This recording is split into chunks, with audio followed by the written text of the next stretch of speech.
सम्मान में आपने जो कमजोर ताली बजाई है उसके लिए बहुत बहुत शुक्रिया। जरा एक बार आगे से पीछे दाएं से बाएं जोरदार तालियों का मौसम शुरू करें।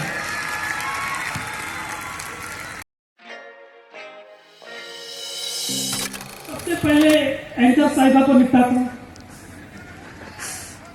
बड़ी अच्छी भूमिका बनाई उन्होंने हमारे बारे में। एक खूबसूरत एंकर हमारे साथ भी हैं। आपने हमारा ड्रेस कोड कॉपी किया था क्या? आज हम दोनों एक ही लग रहे हैं। देखो आज सामूहिक विवाह भी हुआ है तो बच के रहना। चलिए एक बार जोरदार ताली बजे और उनके लिए 4 लाइनें आपके लिए पेश करता हूं कि तेरी आंखों में मोहब्बत की चमक आज भी है। वाह करो बेटा टाइमिंग के साथ। हाँ, क्योंकि रात को ऐसे 2 बजे 1 बजे अगर वाह करने की आदत पड़ गई तो पड़ोसी सोचेंगे इसको पता कैसे चला। तब कहता हूं कि तेरी आंखों में, मतलब शेर मुझे सुनना, शायरी मुझसे सुनना, लेकिन देखना मैडम। चलिए, तेरी आंखों में मोहब्बत की चमक आज भी है, हालांकि तुझको मेरे प्यार पे शक। और कभी नाव में बैठकर तूने धोए थे हाथ, पूरे तालाब में मेहंदी की महक आज भी है। चलिए आप आराम से बैठ जाइए, कोई चिंता नहीं। जब मैं हूं तो किसी क्या जरूरत है, आराम से बैठ जाओ। भगवान ने खड़े रहने के लिए पैर दिया तो बैठने के लिए भी कुछ दिया है, तो बैठ जाओ, कोई टेंशन की जरूरत नहीं। इबादतों की तरह मैं ये काम करता हूं, इबादतों की तरह मैं ये काम करता हूं, और मेरा उसूल है सबसे पहले आप सभी को प्रणाम करता हूं।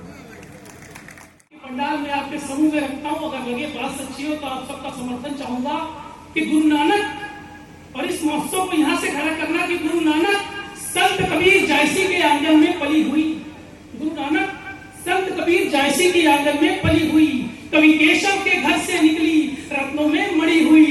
जब मीरा की करताल बजी तो कृष्ण भक्ति में लीन हुई, अभी राम बिहारी घनानंद को मिली प्रेम में मड़ी हुई। जब जगन्नाथ रत्नाकर गंगा का अवतरण कराती है, ऋषि वाल्मीकि की वो पावन बेटी कविता कहलाती है। हम उस संस्कार से आते हैं। आज हमारे घर के लोग भी आए हैं, घर वालों को आज एक ही ढंगा काम भी कर लेता हूँ। अच्छा ये कोई बात नहीं। और ये तो चलो मैं शुरू करता हूँ कि मुस्कुराती जिंदगानी चाहिए, मुस्कुराती जिंदगानी चाहिए, शब्द की जागरूक कहानी चाहिए, और पूरी दुनिया अपनी हो सकती है, बस एक उसकी मेहरबानी चाहिए। हाँ, 2-4 लोगों ने ताली बजाई, आप लोग की रनी पूरे कार्यक्रम का लोड उठा के रखा है बेचारा, कोई जरूरत नहीं है। तब कहता हूँ कि हंसो और जिंदगी में हंसते रहना चाहिए, क्योंकि छोटी छोटी बातों को लफ्जों में पिरो देता हूं। वाह करो, भूल जाते हो।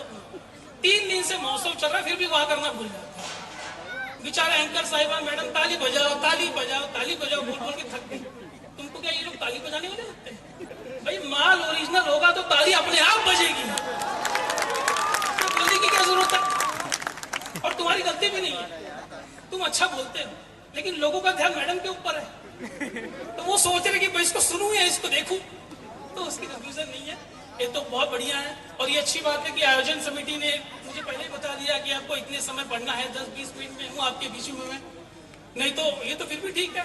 एक कार्यक्रम में मैंने तो इतना लंबा सुनाया कि सामने जो मुख्य अतिथि थे वो थे हो गए, उसके बाद हमको जेल जाना पड़ा। तो जज साहब ने कहा कि तुमने यार इतने खास व्यक्ति की जान ले ली, तुम्हारी कोई अंतिम इच्छा हो तो सुनाओ। मैंने कहा सर वही कविता मैं आपको सुनाना चाहता हूँ। तो आज ऐसा कुछ मत करना कि वही कविता सुनानी पड़ जाए। यहाँ तक तो फिर भी ठीक है। एक कार्यक्रम में तो हमने पाठ शुरू जैसे किया, सामने मुख्य अतिथि बैठे थे मैडम, और वो हमें नीचे से डंडा दिखा रहे थे। हमने कहा पैसा नहीं आ रहा तो बैठ जाता हूँ। उन्होंने कहा नहीं ऐसी कोई बात नहीं है, तुम तो हमारे चीफ गेस्ट हो, मैं तो उसको ढूंढ रहा हूँ जिसने तुमको बुलाया था। तो आप सब जानते हैं मुझे किसने बुलाया था, कार्यक्रम के बाद उनसे निपटना। यहाँ तक तो फिर भी ठीक। और ये अंतिम आपके बीच में रखता हूँ, तालियों का महोत्सव करना। एक कार्यक्रम में जैसे ही हमने अपना काम शुरू किया, पूरा पंडाल हंस रहा, सब हंस रहे थे, सामने जो सज्जन बैठे हंसी नहीं रहे, तो हमने उनको कहा कि आपको मेरी बात पसंद नहीं आ रही तो मैं बैठ जा। उन्होंने कहा नहीं ऐसी कोई बात नहीं है, मैं बहुत बड़ा आदमी हूं, मैंने हंसने के लिए 4 आदमी रखे हैं, वो देखो पीछे बैठ के हंस रहे हैं। मैंने कहा यार ये तो खतरनाक हो गया। उसके बाद डीजे शुरू हुआ, सब डांस कर रहे थे। हमने कहा सर डांस तो करो। उसने कहा तुमको बोला ना मैं बड़ा आदमी हूं, मैंने डांस करने के लिए भी 4 आदमी रखे हैं। बोला ये भी ठीक है। उसके बाद डिनर शुरू हुआ, भोजन शुरू हुआ, सब खाना खा रहे थे। हमने कहा सर भोजन तो कर लो। उसने बड़े गुस्से में मुझे कहा कि देखो मैं तुमको 2 बार बता चुका हूँ, तीसरी बार बता रहा हूँ कि मैं बड़ा आदमी हूँ, मैंने खाना खाने के लिए भी 4 आदमी रखे हैं। यहाँ तक तो फिर भी ठीक।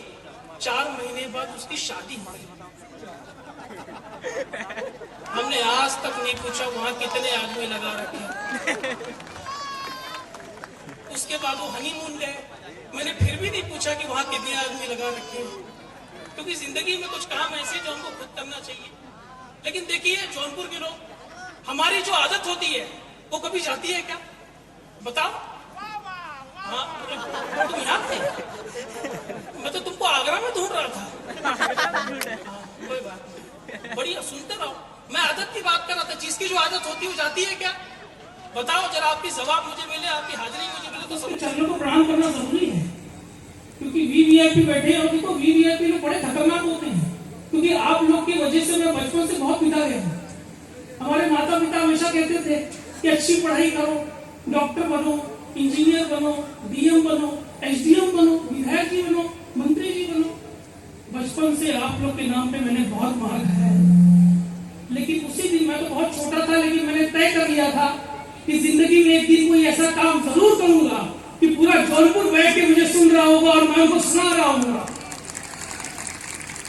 हाँ, तो एकदम मस्ती में रहिए, कोई टेंशन लेने की जरूरत नहीं है, क्योंकि जिसकी मस्ती जिंदा है उसकी हस्ती जिंदा है, वरना दुनिया में कुछ लोग तो जबरदस्ती जिंदा है। मेरा रिकॉर्डिंग करोगे, उसके बाद अपनी गर्लफ्रेंड को जाके दिखाओगे, वो फ्रेंड रिक्वेस्ट मुझे भेजेगी, तो उसमें तुम्हारा नुकसान ही है। मैं महिला शब्द को भी देख रहा हूँ, मैं रिकॉर्डिंग कर रही हूँ। देखिए आप मेरे को रिकॉर्ड करेंगे, फिर अपने बेडरूम में जाके मुझे सुनेंगे। क्या ये अच्छी बात है कि मैं आपके बेडरूम में आऊँ? तो जिंदगी में जो मजा लाइफ का है, लाइफ में लिखते रहिए, मस्ती में रहिए। और देखो हम तो हाथ से के कवि भी है, कॉमेडी भी करते हैं। अभी तो ये तो भी ठीक था। अभी हमको वॉचमैन ने पूछ लिया मुंबई एयरपोर्ट पे, तो पूछा आप क्या करते हैं? हमने कहा हाथ से के कवि। बोले ठीक है, वो सब तो ठीक है, कि आप लोग करते क्या? हमारी स्कूल में आदत थी मैडम, हम भैंस पे कविता लिखते थे कि भैंस काले रंग की होती है, भैंस दूध देती है, भैंस के 4 पैर होते हैं, भैंस के 2 सींग होते हैं, भैंस की 1 पूंछ होती है। 3-4 साल तक ये मामला चला। फिर टीचर ने बुला के हमारी एक दिन सर्विसिंग की। सर्विसिंग तो आप समझते हैं आप लोग, जो गांव में हमारे साथ होता है। और उसको टीचर ने बताया कि अगले बार अगर तुमने भैंस पे कविता लिखा तो तुमको फेल कर देंगे।